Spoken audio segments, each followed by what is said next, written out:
자녀를 위해서 기도하시는 바랍니다. 아멘. 오늘은 본문 사무엘상 15장 17절로 23절 말씀으로 우리가 익히 잘 알고 있는 성경 구절입니다. 순종과 제사. 순종은 무엇이고 제사는 무엇인가? 이 본문 구절 말씀으로 여러분과 함께 은혜를 나누고자 합니다. 먼저 본문에 들어가기 전에 본문 말씀에서 본문의 간단한 맥과 어려운 단어 몇 개를 설명해 드리고자 합니다. 베델베르라고 하는 그 성경에 기록되어 있기를 이 제사는 인간이 단지 비이성적으로 드리는 짐승의 고기 이렇게 기록되어 있지만 순종으로는 즉 제사는 짐승의 고기만을 드릴 뿐이지만 순종은 인간이 자기의 뜻을 하나님께 바친다. 그러므로 순종이야말로 이성적이고 영적인 제사다. 이렇게 되어 있습니다. 이 사무엘이 여기서 강조한, 본문에서 강조한 그 근본 사상, 핵심은 무엇이냐 하면은 제사로 말미암아 순종이 거부되거나 무시일 수 없다는 뜻이며 제사 행위 속에는 반드시 순종의 제사가 들어있어야, 즉 순종의 자세가 들어있어야 한다는 그런 뜻입니다. 아멘. 여기서 또한 그 단어 중에 사술이라고 하는 단어가 나옵니다. 사술이라고 하는 단어는 점치는 행위를 사술이라고 합니다. 또한 사신 우상 그러는데 우상이 살아있는 우상이 아니고 사신이라고 하는 것은 그 당시에 그 중근동에 있는 사람들이 가신으로 섬기고 있는 우상들을 많이 가지고 있었어요. 그 우상의 한 종류입니다. 그래서 그 우상으로 그 점치는 수단으로 이것을 사용하였던 것이 있습니다. 이 사신 우상의 뜻은 악한 것, 무가치한 것, 허탄한 것 등의 의미를 가지고 있습니다. 또 여호와께서 왕을 버려 해서 이 버려라는 말에 상당히 의미가 많이 들어 있습니다. 이 버려는 원문으로 미완료형입니다. 국어 시간도 아닌데 미완료형이라는 아직 완성되지 않았다는 의미가 들어 있는데 사울이 왕을 하고 있는데 여호와께서 왕을 버려 이렇게 사무엘이 말을 했습니다. 이 말의 뜻은 사울의 왕권이 머지않아서 끊어질 것을 시사하는 말로 만일 사울이 하나님의 말씀을 버리지 않고 제대로 순종했다면, 즉 쫓았다면 그 왕권은 그 후손들에게 계속 세습될 수 있을 것이다. 이런 뜻을 가지고 있습니다. 이거 사무엘상 13장 13절에도 기록이 되어 있습니다. 여기에서 이 버려라는 말은, 이 단어는 또 한편 그 이스라엘 백성들이 열방과 같은 왕을 요구할 때에 하나님을 배척했던 그 행위를 나타날 때 하나님께서 친히 사용하셨던 단어이기도 합니다. 이것은 사무엘상 8장 7절에 기록되어 있습니다. 이렇게 간단한 말씀만 맥과 단어 몇 개만 이 세상에는 성공하는 사람도 있고 실패하는 사람도 있습니다. 실패한 사람은 그 원인이 있고 그 원인은 여러 가지겠지만 그 실패의 책임은 그 자신에게 있습니다. 아멘. 성도에게 있어서 실패의 가장 큰 원인은 바로 말씀에 대한 불순종입니다. 사울은 이 불순종 때문에 실패한 모델 케이스이기도 합니다. 사울은 이스라엘의 초대 임금이었고 인간적으로 보면 제법 최고의 성공을 거둔 자이기도 했습니다. 왕의 지위도 얻었고 영광도 얻었고 권력도 얻었고 세도도 얻었고 부귀 다 한손에 쥐었던 그야말로 인간적으로는 성공한 사람 중에 하나였습니다. 그러나 그는 하나님의 말씀을 어겼습니다. 죽이라고 하는 아말렉의 소와 양을 살려서 이스라엘 진영으로 끌고 왔습니다. 그때 하나님은 사무엘에게 말씀하시기를 내가 사울을 세워 왕을 삼은 것을 후회하노니 그가 돌이켜서 나를 쫓지 아니하며 내 명령을 이루지 아니하였도다. 하나님께서 이렇게 말씀을 하셨습니다.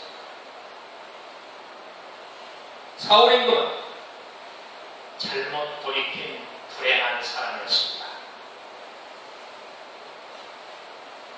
다른 방법으로 인생을 방향을 돌이킨 것입니다. 세상에 돌이키면 두 종류가 있습니다. 세상에서 살다가 하나님 품으로 돌아온 자가 있습니다. 이를 일컬어서 우리는 회개한 자라 합니다. 그러나 하나님 품에 있다가 돌이켜서 세상으로 떠나간 자가 있습니다. 이를 우리는 타락한 자 또는 잘못 돌이킨 자 이렇게 말하고 있습니다.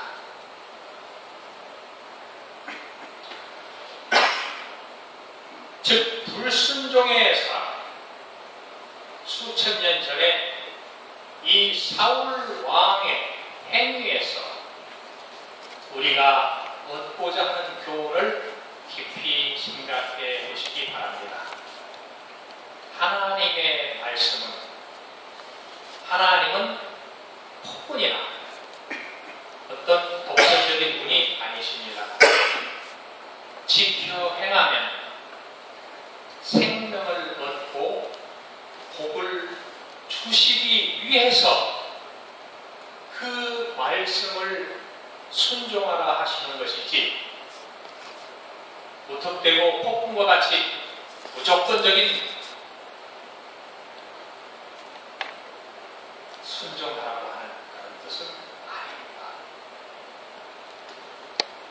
이 단상에서 하나님의 말씀을 아무리 목이 아프게 외치더라도 듣는 자가 듣고 행함이 없다. 그 설교는 그런 소용이 없습니다. 즉 성경 말씀도 읽고 성령의 도우심으로 그 뜻을 깨달아 그것을 지키고 순종하고 준행하는 이러한 목적을 하나님께서 원하시는 것이지 성경책을 그저 보고 하나의 도덕적인 책으로 하나의 도의적인 어떤 방법을 택하기 위해서 써놓은 책은 아닙니다. 하나님은 살아계신 하나님이십니다. 그는 말씀으로 우리에게 순종만 하면 생명을 얻고 복을 주시기 위하여 지금도 우리의 마음을 노크하고 계십니다.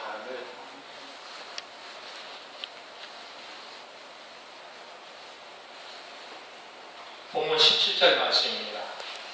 왕이 스스로 작게 여길 때에 이스라엘의 머리가 되지 아니하셨나이까.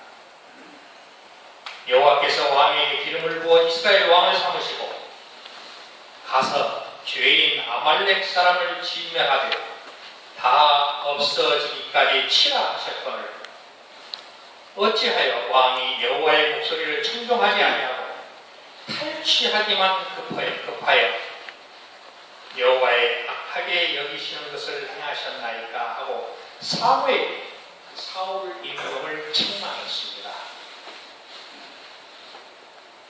이 죄인 아말렉이라 하는데, 죄인 아말렉은 여호와 하나님께서 그 사람이나 짐승이나 소나 양이나 모조리다 진멸하라 하는 죄인 아말렉이라는 이 말씀의 뜻은,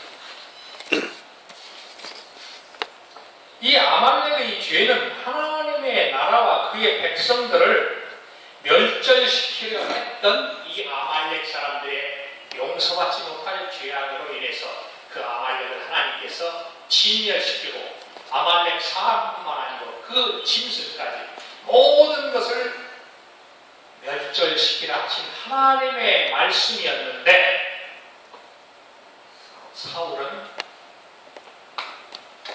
탈취하기만 급해서 뒤에 사무엘의 한 말에 대해서 또 변명을 합니다. 아이고, 그거를 다 없애라고 말씀하신 것은 사실입니다. 그러나 보니까 그 중에서 제일 좋은 것으로 하나님께 제사 드리려고 그것을 죽이지 않았습니다. 그래서 데리고 왔습니다. 이 말뜻은 아주 치열한 변명임에 불구하고 또한 자기가 하나님의 말씀을 불순종했으므로 그에 대한 회개나 잘못을 뉘우침이 전혀 없는 아주 뻔뻔스러운 변명에 불과했습니다.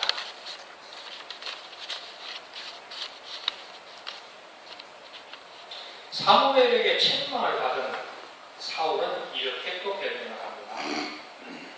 나는 여호와의 목소리를 청종하여 여호와께서 보내신 길로 가서, 이 길이라는 건 지역명입니다.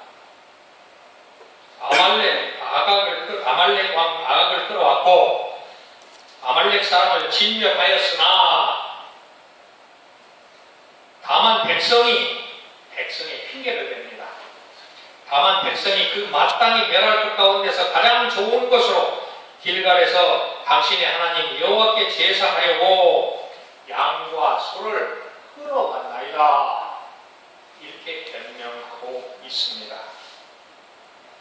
양심의 가책이나 뉘우침이 전혀 보이지 않는 화인 맞은 심령의 변명입니다.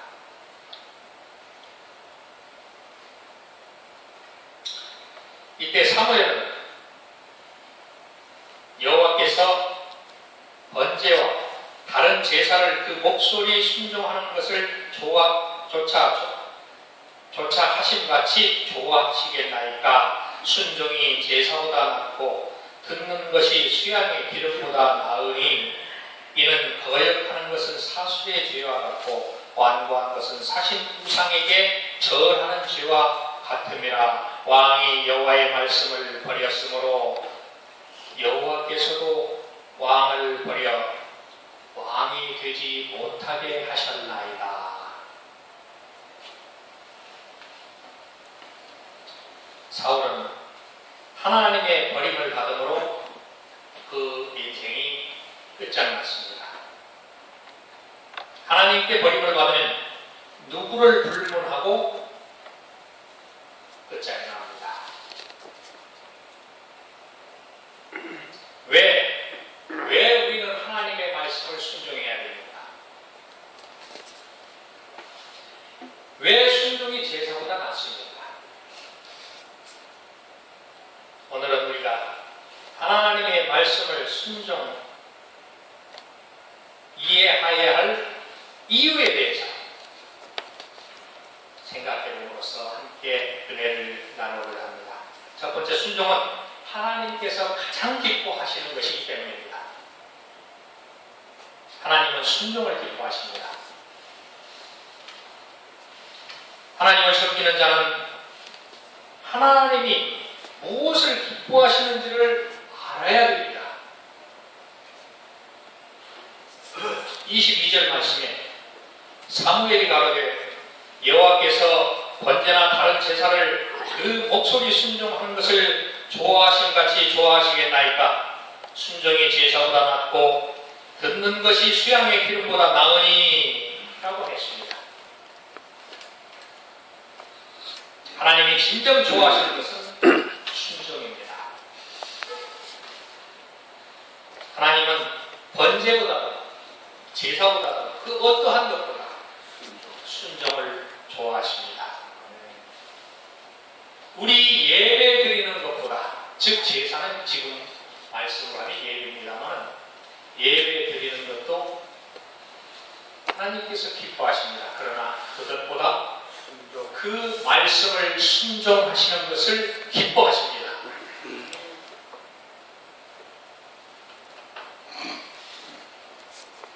하나님은 종교의식이나 형식보다 하나님의 말씀을 순종하는 것을 더 기뻐하신다는 것입니다. 시편 40편 6절 말씀입니다. 주께서 제사와 예물을 기뻐 아니하시며 번제와 속죄제를 요구하지 아니하신다, 이렇게 말씀을 하셨습니다. 하나님은 순종 없는 이스라엘 백성들을 향해서 이렇게 말씀하십니다. 이사야 1장 11절로 14절 말씀입니다. 너희의 무수한 재물이 내게 무엇이 유익하냐? 나는 수양의 번제와 살진 짐승의 기름에 배불렀고 나는 수송아지나 어린 양이나 숫 염소의 피를 기뻐하지 아니하노라. 너희가 내 앞에 보이러 오니 그것을 누가 너희에게 요구하였느냐? 내 마당만 밟을 뿐이니라. 헛된 재물을 다시 가져오지 말라. 분양은 나의 가정이 여기는 바요. 월삭과 안식일과 대회로 모이는 것도 그러하니 성회와 아울러 악을 행하는 것을 내가 견디지 못하겠노라.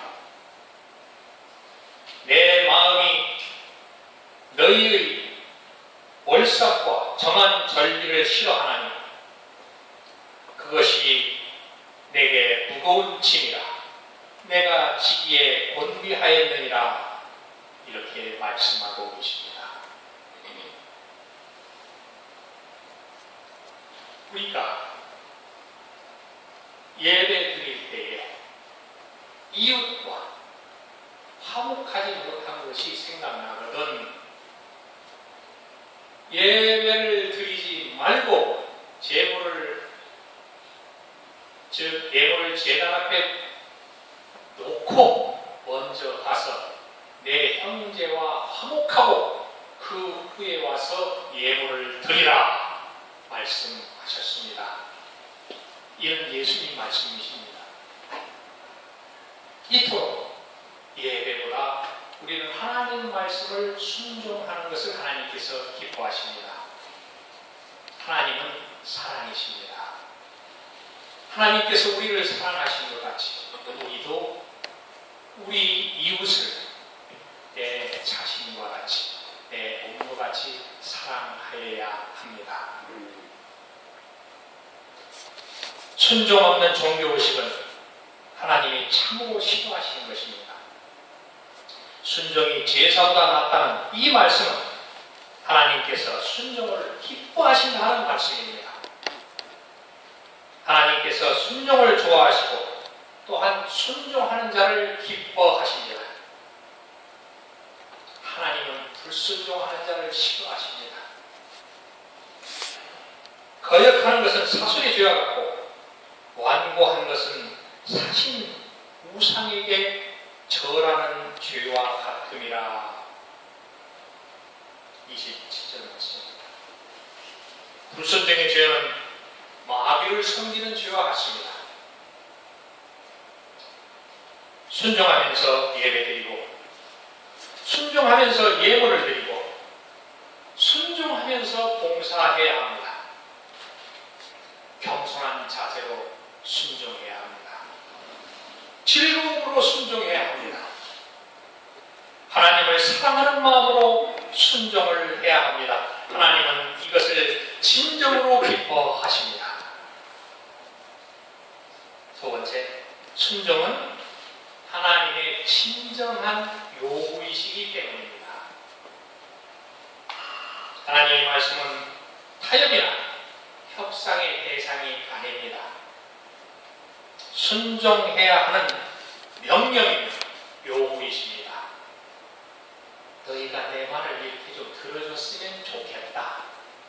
좀 들어주기 바란다. 부탁한다. 이러한 말씀이 아닙니다. 하나님의 말씀은 명령입니다. 반드시 지켜야 할 것입니다. 이를 지키지 않는 것은 사수를 행하는 것과 같고 사신 우상에게 절하는 것과 같습니다. 하나님의 말씀에 순종하는 것이 하나님의 요구를 이루어 드리는 것입니다. 순종의 가장 귀한 표본은 바로 예수 그리스도였습니다. 예수 그리스도께서는 언제나 하나님의 말씀에 명령하신 그 뜻을 따라 종으로 죽기까지 복종하셨습니다. 그리스도의 십자가는 바로 나 자신의 포기와 순종을 의미하는 것입니다. 우리가 그리스도의 십자가 앞에 설 때에 우리의 귀에 들려오는 음성은 너의 자존심을 포기하고 나를 따르라. 바로 그 말씀입니다. 왜 예수님이 이렇게 절대적으로 아버지의 뜻에 순종했을까요? 바로 그것이 하나님 아버지의 뜻이었기 때문입니다. 그것이 바로 하나님 아버지의 요구이셨기 때문입니다. 우리를 향한 하나님의 진정한 요구는 바로 순종하는 것입니다. 그러므로 그리스도를 본받고 따르는 자는 진정으로 하나님을 사랑하고 순종해야 합니다. 그리스도께서 순종하신 것처럼 우리도 순종하는 삶을 이루어야 합니다.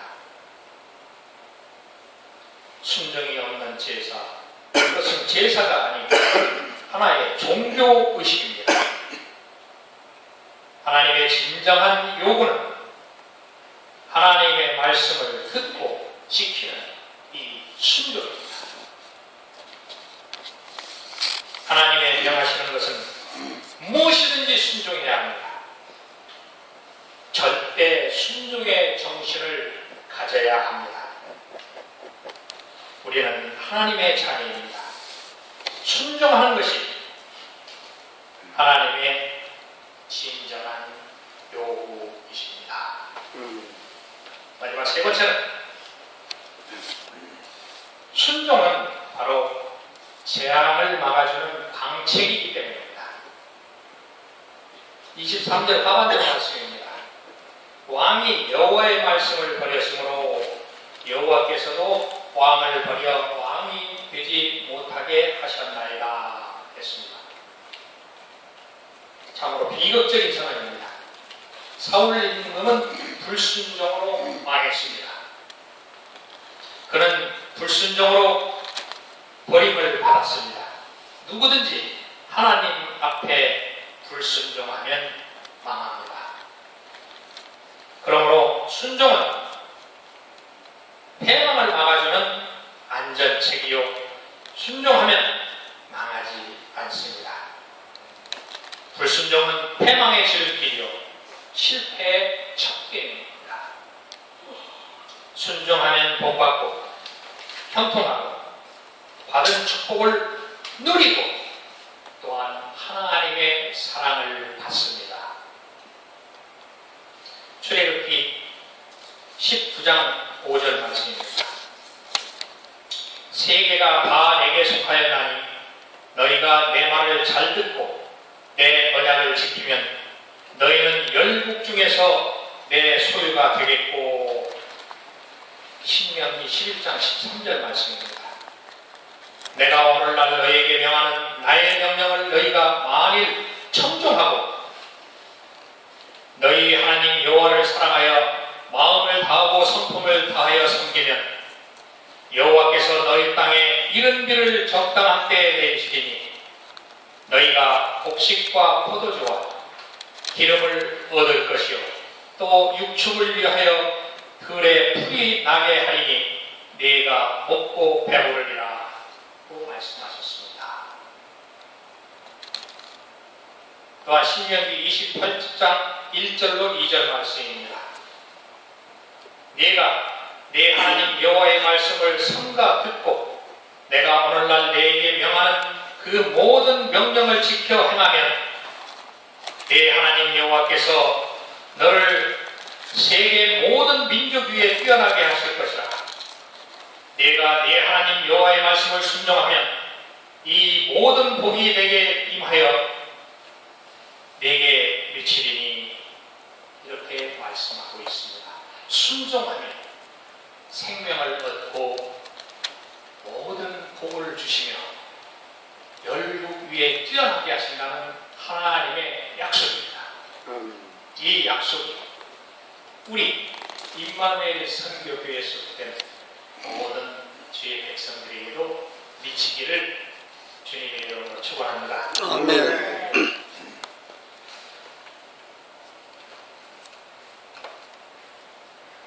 그러나 하나님 말씀을 순종하지 아니하는 어떤 일이 있을까요? 신명기 28장 30절입니다. 네가 여자와 약혼하였으나 다른 사람이 그와 잘 것이고 그 집을 건축하였으나 거기 거하지 못할 것이고 포도원을 심었으나 내가 그 과실을 쓰지 못할 것이라. 한마디로 저주를 받을 것이라 이런 뜻입니다. 그래서 우리가 예수님을 믿으면 복을 얻고 믿지 아니하는 자는 복을 못 얻는 게 아니라 저주를 받을 것이라. 믿지 아니하는 것 자체가 벌써 죄악이기 때문입니다. 노력을 아무리 해도 모두가 헛수고라는 뜻입니다. 성도 여러분, 대망의 길이 먼데 있는 게 아닙니다. 하나님의 말씀을 불순종하는 것이 곧 패망과 불행의 원인입니다. 왕이 여호와의 말씀을 버렸으므로 여호와께서도 왕을 버려 하나님께 버림받는 그것이 곧 패망입니다. 하나님은 우리에게 무진장한 축복을 약속하셨습니다. 하나님께 순종하기만 하면 우리의 그릇대로 넘치도록 복을 내려주십니다. 10번 설교를 들어도 지키지 아니하면 아무 소용이 없습니다. 순종의 삶을 살아서 복을 받는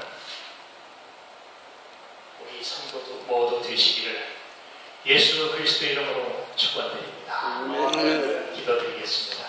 거룩하신 하나님, 하나님의 은혜를 감사합니다. 하나님 아버지, 사울 왕처럼 하나님의 말씀을 버려서 사울을 하나님께서 버린 것 같이 버림이 되지 않게 하시고 하나님의 말씀을 순종하여 생명과 복을 얻고 그 모든 하는 것이 주님의 은혜 안에서 그 행위가 완전히 그 집, 그 가정, 자녀와 자손들이 다 복을 얻는 임마누엘 선교교회 주의 백성들 되게 하옵소서. 아멘. 예수 그리스도 이름으로 기도드립니다. 아멘. 아멘.